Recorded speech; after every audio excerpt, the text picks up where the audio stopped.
नमस्कार, जय हिंद, जय भारत। मैं अभिषेक और आप देख रहे हैं हमारा YouTube channel Rudra education hub. दोस्तों, एक बार फिर से आप सभी का हमारे इस YouTube चैनल पे हार्दिक स्वागत और अभिनंदन है। दोस्तों, आज के सेशन में, आज की इस वीडियो में हम आपसे बात करने वाले हैं प्राचीन भारत के कुछ महत्वपूर्ण और जबरदस्त अभिलेखों के बारे में। दोस्तों, आज के इस सेशन में, आज की इस वीडियो में हम अभिलेख क्या हैं, कैसे अभिलेखों की शुरुआत हुई, अभिलेखों के बारे में अध्ययन कब से शुरू किया गया और अभिलेखों की जो अलग अलग कैटेगरीज हैं, जैसे हम ताम्रपत्र पढ़ते हैं, हम प्रशस्ति पढ़ते हैं, अलग अलग कालों के जो महत्वपूर्ण अभिलेख है उनसे संबंधित जो जानकारी है दोस्तों, हम इन सेशन में, इस सीरीज में पूरे डिस्कस करेंगे। एक एक करके दोस्तों जो डिस्कशन है वीडियोस के माध्यम से हम आप सभी के साथ उनको साझा करेंगे, शेयर करेंगे।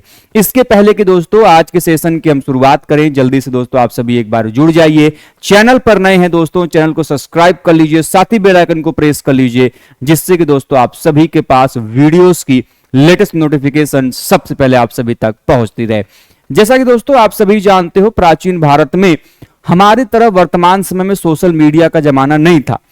अब शासक, जैसे वर्तमान समय में यदि हमारे प्राइम मिनिस्टर हैं, हमारे चीफ मिनिस्टर हैं या फिर कोई भी व्यक्ति है, अपने आदेशों को, अपनी बातों को रखना चाह रहा है तो कई सारे प्लेटफॉर्म है। अभी आप टेलीविजन है, आपके पास इंटरनेट की सुविधा है, मोबाइल है, जिससे कि शासकों की बातें लोगों को पास जो है आसानी से पहुंच जाती हैं। जब टीवी इंटरनेट नहीं था तब रेडियो हुआ करता था, उसके पहले समाचार पत्र हुआ करते थे, तो अलग अलग माध्यमों में जो बातें हैं वो सर्कुलेट हुआ करती थी।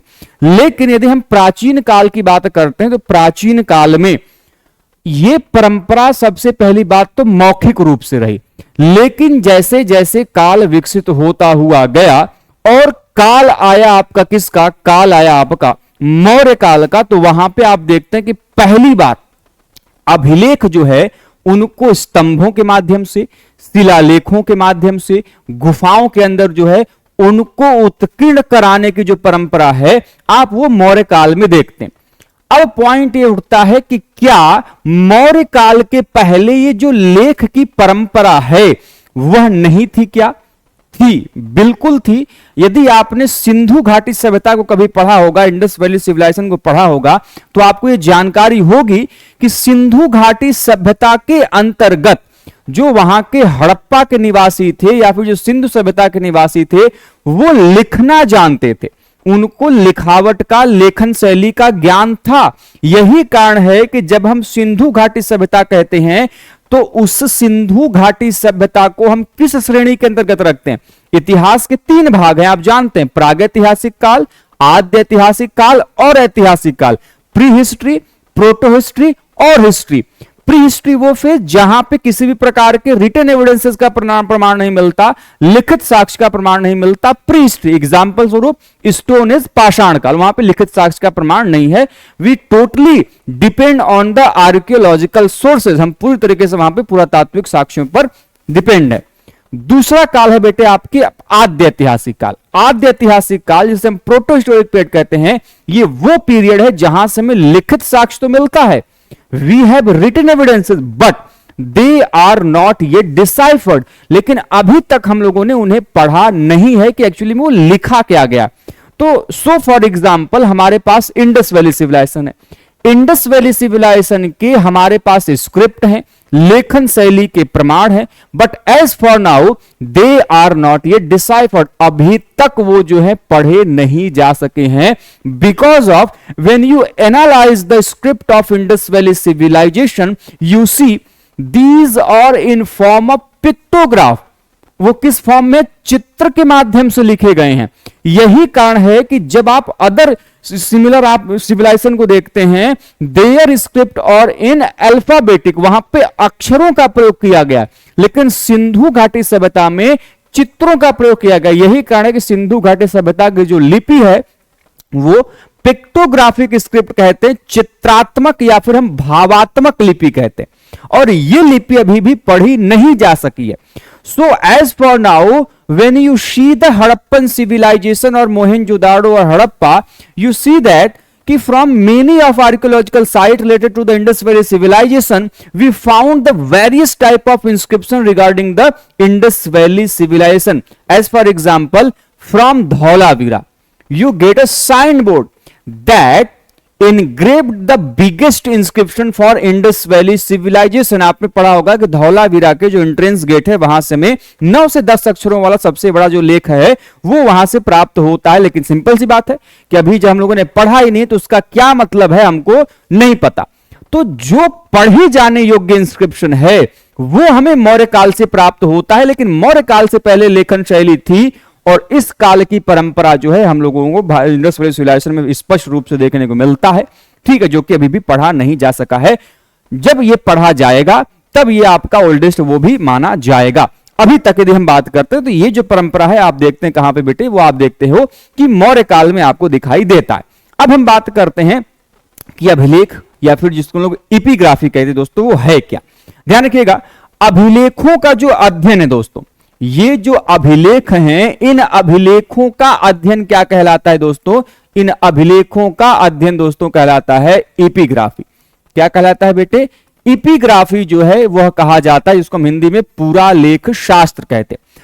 अब आप सभी जानते हैं, सिंपल सी चीज है कि यदि हम अभिलेख कोई चीज लिख रहे हैं तो किसी न किसी रूप में लिखेंगे. जैसे क लिख रहे हैं ये, ठीक है, ख लिख रहे हैं ये, हम फिर ए लिख रहे हैं, ऐसे बी लिख रहे हैं. तो ये हमारे कुछ लिखने के एक निश्चित फिक्स्ड क्या है, क्राइटेरिया है कि इस माध्यम में इस अल्फाबेट के इस अक्षर के लिए ऐसे हम इसकी लिखावट होगी. अब ऐसे क लिखना है तो हम क को ऐसे तो नहीं लिख देंगे, नहीं क है, ठीक है, कुछ भी चीज नहीं बना देंगे. हर एक चीज की अपनी एक निश्चित क्या है, परंपरा है लिखने की. तो जो लिखने की स्टाइल होती है, लिखने की जो क्रिया होती है, उसी को हम क्या कहते हैं, लिपि कहते हैं. ध्यान रखिएगा, दो चीजें, जब भी आप अभिलेख पढ़ेंगे तो दो चीजें उसमें कंसिस्ट हैं. एक तो लिपि है बेटे, दूसरा है आपका भाषा. ये हमेशा आपको आएगा अभिलेख के दौरान, उसको ध्यान रखिएगा, अभी समझ लेंगे. तो जो चीज लिखने की प्रक्रिया होती है, किसी भी चीज को लिखने की जो प्रक्रिया है वो लिपि कहलाती है. और जो चीज लिखी गई है, जैसे मैंने ये आपको लिखा और आपने देखते ही कहा सर ये आपने क लिखा है, क्या लिखा है, क. तो आपने जैसे ही इस सिंबल को देख के प्रोनाउंसिएट किया कि ये सर क लिखा है, ये क्या हो गया, भाषा. तो भाषा जो प्रोनाउंसिएट की जाती है, बोली जाती है, लिपि जो कि लिखा जाता है. ठीक है, तो अब ये जो आपकी अभिलेख है, दो चीजों को बात करता है, एक भाषा की, एक लिपि की. तो जो प्राचीनतम लिपियां हैं जिनका प्रयोग हमें देखने को मिलता है, आपने नाम सुना होगा ब्राह्मी, खरोष्ठी, आरामाइक, आपने कई सारे नाम सुना होगा, शारदा लिपि, ठीक है, कुटिल लिपि, आपने कई सारे नाम सुने होंगे. तो ये जो प्राचीन लिपियों का अध्ययन है बेटे, वो क्या कहलाता है, पैलियोग्राफी कहलाता है. क्या कहलाता है, पैलियोग्राफी. इंपॉर्टेंट है, प्राचीन जो लिपियां हैं, एंशिएंट जो स्क्रिप्ट है, उनका अध्ययन हम पैलियोग्राफी के अंतर्गत करते हैं. अभिलेखों का अध्ययन हम एपिग्राफी के अंतर्गत करते हैं. जबकि हम प्राचीनतम यदि तिथियों की बात करें, उनका अध्ययन पैलियोग्राफी कहलाता है. क्या कहलाता है, पैलियोग्राफी के रूप में हम जानते हैं. तो प्राचीन तिथियों का, प्राचीन अभिलेखों का और साथ ही साथ आपके प्राचीन लिपियों का अध्ययन पैलियोग्राफी और आपके एपिग्राफी के रूप में जाना जाता है. अब यदि हम इस अभिलेखों को देखें तो आपके दिमाग में थोड़ी बहुत चीजें दिमाग में आनी चाहिए कि ये अभिलेख लिखे कहां जा सकते हैं. अब सिंपल सी चीजें, यदि हम किसी चीज को लिख के हमें डोनेट करना है तो हम कहां दिखाएंगे, किस चीज पे लिख सकते हैं, और उस समय की कौन सी ऐसी चीजें हैं जो हमें देखने को मिलेंगी. अब सिंपल सी बात है, हम उनको पाषाण शिलाओं पे, जो स्टोन स्लैब्स हैं, स्टोन के जो खंड हैं, पत्थर हैं, उस पे देखने को मिलेगा, स्तंभों के माध्यम से. अब ये स्तंभ बेटे देखो, मुख्यतः यदि हम करें तो सबसे अधिक संख्या इनकी किस पे मिली हुई है, ये सबसे अधिक माध्यम में प्रस्तर के बने हुए मिले. किसके मिले हुए हैं दोस्तों, जो प्रस्तर है, ठीक है, जिसको हम लोग क्या बोलते हैं, पत्थर. तो सबसे अधिक आपके पत्थरों के जो स्तंभ है वो, और कुछ एग्जाम्पल और भी, जैसे कि लौह स्तंभ, आपने मेहरौली का सुना होगा, उस पे, तो उस पे भी मिले हुए हैं. ताम्र पत्रों पे, कॉपर प्लेट्स पे, वॉल ऑफ द टेम्पल, मंदिरों की दीवालों पे, क्वाइंस के ऊपर, मुद्राओं के ऊपर, ठीक है, क्वाइंस की मैं एक सीरीज चला रहा हूं, ठीक है, प्रतिमाओं के किनारे या फिर ऊपर या दाएं बाएं दाहिने कहीं ना कहीं जो है वो देखने को मिलते हैं.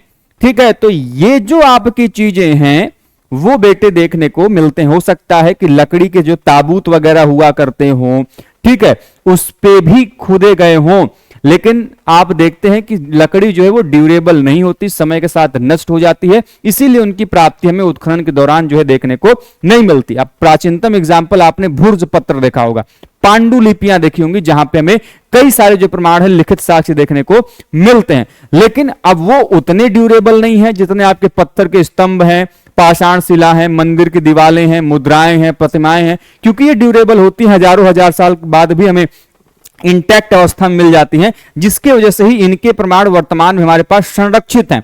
इसके अलावा जो ऐसे माध्यम में होती होंगी जो कि ड्यूरेबल नहीं थी लकड़ी के ऊपर या फिर अन्य माध्यमों में, वो समय के साथ नष्ट हो गए, जिसके प्रमाण हमें वर्तमान में नहीं मिलते। तो आगे जब हम आपको पढ़ाएंगे आप तो पता चलेगा आपको कि जो पाषाण शिलाओं के ऊपर, स्तंभों के ऊपर, ताम्रपत्रों के ऊपर और कहां से ये जो लेख हैं वो हमें देखने को मिले हुए हैं। ठीक है, मैं एक एक करके चर्चा करूंगा। मैंने अशोक के पूरे अभिलेखों को डिटेल में आपके साथ शेयर कर दिया है, उन पे पूरी वीडियोस आपकी पूरी सीरीज मैंने पढ़ा दी है। ठीक है, अब यहां पे जो है कि मैं एक एक करके चीजों को डिस्कस करूंगा। देखिए, दक्षिण भारत में यदि आप मंदिरों की दीवारों पर देखें, जैसे चोल कालीन जो अभिलेख हैं वो आपको वहां पे बड़ी अच्छी तरीके से दिखाई देंगे, वैसे ही चालुक्य कालीन जो अभिलेख हैं वो भी आपको दिखाई देंगे। एग्जाम्पल के तौर पर आप लोग बता दूं, आपने एक बड़े ही जबरदस्त अभिलेख का नाम सुना होगा, एहोल अभिलेख का नाम। कर्नाटक का एहोल क्षेत्र जो कि वहां पे बीजापुर डिस्ट्रिक्ट में स्थित है, वहां पे एक मंदिर है, मेगुती का जैन मंदिर बोलते हैं। उसी मेगुती के जैन मंदिर की जो दीवार है उस पर वह अभिलेख जो है वह क्या है, उत्कीर्ण है। ऐसे एक दो नहीं बल्कि कई सारे एग्जाम्पल अभिलेखों को आपको देखने को मिलेगा। बात करें स्तंभों की, तो स्तंभ पे आपने अशोक का देखा कि छोटे बड़े शिलालेख, स्तंभ लेख वो आपको देखने को मिले हैं। ठीक है, वैसे ही ताम्रपत्र की हम बात करते हैं, आपने नंबर ऑफ इंस्क्रिप्शन देखे होंगे जो कि ताम्रपत्रों के माध्यम से ताम्रपत्र के ऊपर, कॉपर प्लेट नाम ऐसे नहीं पड़ा, तांबे का एक पत्र है, ठीक है, चौकोर सा मान लीजिए एक पत्र है, ठीक है, उसके ऊपर जो इंस्क्रिप्शन है वो लिखे गए, जिसके वजह से हम इसको ताम्रपत्र कहते हैं। इस पूरी फैक्ट के बाद मैं ताम्रपत्र ही डिस्कस करूंगा, इसलिए आप बिल्कुल निश्चिंत रहें। ठीक है, मुद्राओं के ऊपर आपने गुप्त शासकों के, शातवाहन शासकों के, कुषाण शासकों की मुद्राएं पढ़ी होंगी, उन मुद्राओं के ऊपर संबंधित छोटे छोटे जो लेख हैं वो भी प्राप्त होते हैं। ठीक है, इसके अलावा कई सारी प्रतिमाएं आपने शिवलिंग के ऊपर, जैन तीर्थंकरों की मूर्तियों के ऊपर, भगवान बुद्ध की मूर्तियों के ऊपर कई सारे जो लेख हैं आपने पढ़े होंगे, चाहे सारनाथ की हम बात कर लें, चाहे अलग अलग क्षेत्रों की बात कर लें, हर जगह से इस प्रकार के लेखों के जो प्रमाण है वो देखने को मिल रहे हैं। ठीक है, तो मध्य प्रदेश के एरण से प्राप्त जो वराह प्रतिमा एग्जाम्पल है, वराह प्रतिमा पर हूण नरेश जो तोरमाण है इनका अभिलेख मिलता है। तो हर जगह से हर एक प्रकार के जो अभिलेख हैं दोस्तों वह हमें देखने को मिलते हैं, जो कि अपने आप में काफी ज्यादा महत्वपूर्ण है। तो अब हम बात करेंगे कि किस प्रकार से ये अभिलेखों की जो प्रक्रिया है वो शुरू होती है, इन पे अध्ययन का कार्य। तो 1877 में 1877 में एलेक्जेंडर कनिंघम का नाम बेटे आपने सुना होगा, इनको हम फादर ऑफ इंडियन आर्कियोलॉजी भी कहते हैं, फादर ऑफ ये इंडियन आर्कियोलॉजी के रूप में भी बेटे जाने जाते हैं। इन्हें भारतीय पुरातत्व का जनक भी कहते हैं, और यही जो है कि फर्स्ट डीजी हैं बेटे। क्या है फर्स्ट डीजी? किसके फर्स्ट डीजी हैं बेटे? एएसआई के, आर्कियोलॉजिकल सर्वे ऑफ इंडिया के यह प्रथम महानिदेशक के रूप में भी 1871 में 1871 में अपॉइंट होने वाले व्यक्ति। इन्होंने काफी जबरदस्त महत्वपूर्ण काम किए हैं। खैर, तो इन्होंने ही अलेक्जेंडर कनिंघम के ही नेतृत्व में मौर्य काल, मौर्योत्तर काल और गुप्त काल के अभिलेखों का जो संग्रह है उसे एक ग्रंथ का नाम देके, एक बुक का नाम देके जो है प्रकाशित करना शुरू किया गया, जिसे हम कॉर्पस इंस्क्रिप्शनम इंडिकेरम नामक ग्रंथ के रूप में जानते हैं। इसकी कई सारी वॉल्यूम्स जो है वो पब्लिश हुई थी। ठीक है, उसको ध्यान में रखिएगा। नाम क्या है बुक का? कॉर्पस इंस्क्रिप्शनम इंडिकेरम। इसकी कई सारी वॉल्यूम है, जैसे वॉल्यूम 1 बहुत इंपॉर्टेंट, आपके एग्जाम में क्वेश्चन आता है कि वॉल्यूम 1 में किस काल के अभिलेखों की अभिलेखों के बारे में जानकारी मिलती है। तो पहली बात बेटे ये मौर्य काल का है। ठीक है, मौर्य काल में 2 शासकों को इसमें अभिलेख भर भर के मिले हैं, एक अशोक और अशोक का जो आपका पौत्र जिसका नाम दशरथ, इनकी अभिलेखों की चर्चा कॉर्पस इंस्क्रिप्शनम इंडिकेरम वॉल्यूम 1 में है।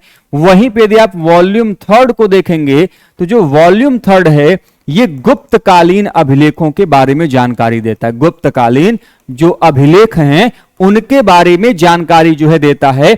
पहला एलेक्जेंडर कनिंघम के निर्देशन में जो ई हुल्स हैं, इन्होंने इसका संपादन किया था, और जो जेएफ फ्लीट हैं, ठीक है, उन्होंने जो है वॉल्यूम 3 का जो प्रकाशन है वो किया था। तो अलग अलग काल में जो अलग अलग चीजें हैं वो मेंशन की गई थी। देखिए, इसके बारे में भी मैं बताऊंगा। अभी मैं एक और सीरीज चलाने वाला हूं जिसका नाम है हिस्ट्री ऑफ इंडियन आर्कियोलॉजी। तो आर्कियोलॉजी हो, हिस्ट्री हो, पूरी तरीके से हर एक फैक्ट, हर एक पॉइंट आपके साथ शेयर किया जाएगा।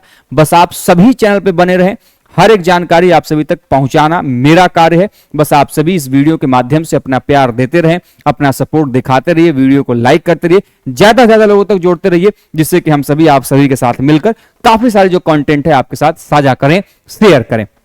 ठीक है, तो आपने देखा किस प्रकार से एलेक्जेंडर कनिंघम ने काफी महत्वपूर्ण शुरुआत की थी 1877 में कॉर्पस इंस्क्रिप्शनम इंडिकेरम के नाम से, जो कि बाद में चल के बहुत ज्यादा फेमस हुई। जितने आप अभिलेख पढ़ते हो बेटे वर्तमान में, उनके बारे में जो डिटेल्ड इंफॉर्मेशन है, उनके फिगर के साथ, उनके वास्तविक संरचनाओं के साथ, वो आपको इसी कॉर्पस इंस्क्रिप्शनम इंडिकेरम के वॉल्यूम्स में देखने को मिल जाएगी, जो कि अभी भी इंटरनेट के लिए आप आर्काइव सेक्शन में जाओगे तो ये बुक आपको इजिली अवेलेबल है, वहां से आप इसको प्राप्त कर सकते हो। खैर, तो वस्तुतः किसी भी राजवंश की यदि हम बात करें, क्षेत्र की बात करें, काल विशेष की बात करें, तो इस दृष्टि से इसके प्रकाशन की योजना सर्वप्रथम कनिंघम के मस्तिष्क की ही उपज कही जाती है, क्योंकि इन्होंने ही जो है कि काल वाइज, क्षेत्र वाइज, राजवंश के हिसाब से इन्होंने जो है कि अभिलेखों की जो परंपरा है वो अलग अलग इनके वॉल्यूम्स में देखने को मिलती है। ठीक है, तो कनिंघम द्वारा प्रकाशित प्रथम जिल्द में केवल मौर्य वंश के अशोक एवं दशरथ के अभिलेख ही जो है वह सम्मिलित थे, जैसा कि मैंने आप लोगों को बताया था। ठीक है, कि जो पहला वॉल्यूम है उसमें मौर्य काल के अशोक और दशरथ के जो लेख हैं, जो कि अपने आप में जो काफी महत्वपूर्ण है, उनके लेख यहां पर देखने को मिलते हैं। जबकि 1888 में फ्लीट ने कार्पस इंस्क्रिप्शनम इंडिकेरम का जो तीसरा भाग प्रकाशित किया था, जो कि मैंने अभी बताया कि वॉल्यूम 3 जो है जेएफ फ्लीट ने किया था, और इसमें हमें संपूर्ण गुप्त वंश के शासकों के जो अभिलेखों को जो सम्मिलित है वह इसमें किया गया। तो वॉल्यूम 1 मौर्य काल के दशरथ और अशोक के अभिलेखों की चर्चा करता है। वॉल्यूम 3 जो है दोस्तों ये फ्लीट के द्वारा जब किया गया, उसमें मिलता है किसका? उसमें मिलता है दोस्तों आपके गुप्तकालीन अभिलेखों का। अच्छा, एक चीज ध्यान रखिएगा कि कॉर्पस का जो नया एडिशन है, कॉर्पस इंस्क्रिप्शन का नया एडिशन, जो कि 1925 में ई हुल्स के द्वारा जो है उसको संपादित किया गया था। ओरिजिनली इसे एलेक्जेंडर कनिंघम ने किया था, और 1925 में ई हुल्स ने इसे रीएडिट किए जो है कि इसके बारे में किया। इसके अलावा राजबली पांडे ने भी हिंदी में अभिलेखों का एक जो नया संस्करण है वह प्रकाशित किया था। ठीक है, इस चीज को ध्यान में रखिएगा। अब जैसा कि मैंने आप लोगों को शुरुआत में ही बताया कि यद्यपि भारत के सबसे प्राचीन अभिलेख हड़प्पा काल के हैं, लेकिन परंतु उनका अर्थान्वेषण अर्थात उनको अभी भी पढ़ा नहीं जा सका है। तो अतः भारत के प्राचीनतम अभिलेख जिसे पढ़ा जा सका है वह अशोक के काल के हैं, जिसे सबसे पहली बार 1837 में जेम्स प्रिंसेप ने पढ़ा था। अब एक चीज ध्यान रखिएगा, जो अशोक के अभिलेख हैं जिसे जेम्स प्रिंसेप पढ़ रहे हैं, ये पढ़ने में सफलता उन्होंने 1837 में पाई, लेकिन शुरुआत उन्होंने किया था 1834 से। 1834 में जेम्स प्रिंसेप जो रॉयल एशियाटिक सोसाइटी है, जो कि भारत में पुरातत्व के लिए सबसे पहला कदम माना जाता है, जिसकी स्थापना आपके 1774 के आसपास, जहां तक मुझे ध्यान में है, सर विलियम जोन्स के द्वारा किया गया था। वो भारत में कलकत्ता के एक न्यायाधीश के रूप में आए थे, लेकिन उनका जो रुचि है वो पुरातत्व और आपके जो पुरानिधियां हैं उनमें ज्यादा लगता था, इसलिए उन्होंने एक संस्था की स्थापना की, जिसको हम लोग क्या बोलते हैं, रॉयल एशियाटिक सोसाइटी बोलते हैं। उसकी स्थापना उन्होंने की, और उसी रॉयल एशियाटिक सोसाइटी के भाई साहब क्या थे, सचिव थे। कौन? James Prinsep. और उनकी नियुक्ति बाद में की जाती है, और इन्होंने ही जो है कि 1834 से लेके 1837 तक ब्राह्मी लिपि में काम किया, के ऊपर काम किया, और 1837 में अंततः जो है इन्होंने कि जो अशोक के अभिलेख हैं उनको पढ़ने में उन्होंने सफलता प्राप्त की थी। मैंने सब पढ़ा। यदि आप अशोक के अभिलेखों में जाओगे तो कौन सा अभिलेख पढ़ा गया, ठीक है, कौन से अभिलेख की सबसे पहले खोज की गई, टिफेन थेलर का क्या काम है, ठीक है, जेम्स टेलर का क्या काम है, तो सब कुछ मैंने वहां पे मेंशन किया है, डिटेल में बताया, इसलिए मैं यहां पे वापस से उन बातों को नहीं डिस्क्राइब कर रहा हूं। ठीक है, तो भारत में मिले तो हैं हड़प्पा काल से, लेकिन पढ़े नहीं जा सके, और जो पढ़े जा सके हैं वो आपके मौर्य काल का, और पढ़ा किसने है, जेम्स प्रिंसेप ने पढ़ा है। ठीक है, तो भारत में अभिलेखों को खुदवाने की जो व्यापक परंपरा है वो अशोक के काल में ही देखने को मिलती है। लेकिन देखिए अशोक के पहले के भी अभिलेख हैं मौर्य काल के, जिन्हें हम प्री अशोकन इंस्क्रिप्शन कहते हैं। लेकिन व्यापक रूप में यदि हम बात करते हैं एक बड़े लेवल पे, लार्ज स्केल पे, आपकी जो परंपरा है ये आपके अशोक के काल में आप देखने को मिलेगा। तो अशोक के अभिलेखों को इसीलिए तो हम लोग 3 श्रेणी में रख के पढ़ते हैं। यदि आपने अशोक के अभिलेखों को देखा होगा कि बेटे जो अशोक के अभिलेख हैं वो 3 श्रेणी में विभाजित किए जाते हैं। एक जिन्हें हम शिलालेख कहते हैं, ठीक है, दूसरे जिसे हम स्तंभ लेख कहते हैं, ठीक है, और तीसरे जिन्हें हम गुहा लेख कहते हैं। अब शिलालेख के भी 2 भाग, स्तंभ लेख के भी 2 भाग, बृहद शिलालेख और आपका लघु शिलालेख, वैसे ही बृहद स्तंभ लेख और लघु स्तंभ लेख, ठीक है, उसके रूप में जानते हैं major minor rock edict, major minor pillar edict और केव इंस्क्रिप्शन के रूप में। अब देखिए जैसा कि मैंने बताया कि अशोक के द्वारा व्यापक परंपरा शुरू करने को मिलती है, लेकिन अपवाद स्वरूप कुछ ऐसे इंस्क्रिप्शन जैसे बस्ती का पिपरवा कलश इंस्क्रिप्शन, पिपरवा धातु मंजूषा अभिलेख, ठीक है, अजमेर से प्राप्त बडली इंस्क्रिप्शन, ठीक है, ये अशोक के पूर्व के माने जाते हैं। वैसे ही आपका महास्थान शोहगौरा अभिलेख भी है, जिसको माना जाता है कि आपके क्या है, ये अशोक के पहले के जो अभिलेख हैं वह हमें देखने को मिलता है। ठीक है, तो पिपरहवा लेख जो कि अपने आप में काफी ज्यादा महत्वपूर्ण है, प्री अशोकन है, इसमें सुकृति बंधुओं के द्वारा, इनको सुकृति या फिर सुकीर्ति भी कहा जाता है, उनके द्वारा जो ये अभिलेख है उसको जो आपको स्थापित कराया गया था। यह अभिलेख प्राकृत भाषा एवं ब्राह्मी लिपि में इसको निर्गत कराया गया, उसको स्थापित कराया गया। और यह जो पिपरहवा लेख है यह भगवान बुद्ध के अस्थि अवशेष के संबंध में प्राचीनतम प्रमाण प्रस्तुत करता है, oldest evidence regarding to the Buddha relics. ठीक है, तो आपके जो भगवान बुद्ध के अस्थि अवशेष हैं उनके संबंध में प्राचीनतम अवशेष जो है, प्रमाण जो है आपके पिपरहवा कलश जो आपके धातु मंजूषा अभिलेख है वहां से प्राप्त होता है। ठीक, और इसकी भाषा क्या है, प्राकृत भाषा है, और इसकी लिपि क्या है दोस्तों, वो आपकी ब्राह्मी लिपि है, जिसको कि आप देखेंगे कि जेम्स प्रिंसेप ने डिसाइफर किया था। ठीक है, तो इस प्रकार से हम देखेंगे कि ईसा के आरंभिक शतकों में ताम्र पतकों का व्यापक प्रयोग जो है वो देखने को शुरू हो जाता है। अब एक चीज ध्यान रखिएगा, स्तंभों का निर्माण कराना दैट टू एक्सपेंसिव। सिंपल सी बात है कि यदि हम किसी इंस्क्रिप्शन को अभिलेख के लिए जो है कि एक पिलर को हम क्या करें, स्थापित कराएं, फिर उसके ऊपर हम लेख लिखवाएं, एक बड़ी कॉस्ट, बड़ी महंगी चीज पड़ती थी। ठीक है, इसीलिए आप देखेंगे कि स्तंभ जो है कि वो थोड़े से हाईली कॉस्टली पड़ते थे, लेकिन उनके साथ साथ आप देखेंगे कि जो ताम्र पत्र है, तांबे का एक छोटा सा पत्र, उसके ऊपर जो लेख है वो हमें देखने को मिलता है, और उन्हीं को हम ताम्रपत्र कहते हैं। और इनका प्रयोग जो है कि आप ईसा के जो आरंभिक शतक हैं उनमें देखने को मिलता है।